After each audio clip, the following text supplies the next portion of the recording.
जी sir, यहाँ पर अगर आप ध्यान देंगे तो हमारे पास वी एन बराबर दिया हुआ है बेसिकली 0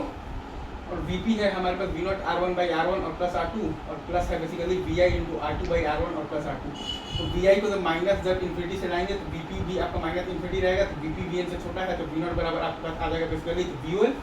तो वी पी आपके पास आ जाएगा V O L into R one by R one और प्लस आर टू और प्लस आ जाएगा V I into R two by R one और प्लस आर टू। अब आप वी आई को बढ़ाएंगे तो वी पी भी बढ़ेगा, क्योंकि वी पी बराबर आपके पास है बेसिकली तो ये वाला टर्म है। लेकिन वी एन बराबर 0 तो कांस्टेंट है, तो वी पी जब 0 को जब क्रॉस करेगा मतलब वी आई जब क्रॉस करेगा minus R one by R two times V O L को, तो तब आपका वी पी वी एन से ज़्यादा हो जाएगा, वी नॉट हो जाएगा आपका बेसिकली वी ओ एच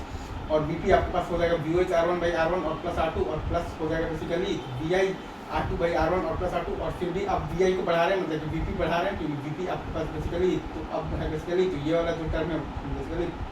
तो ये वी पी है।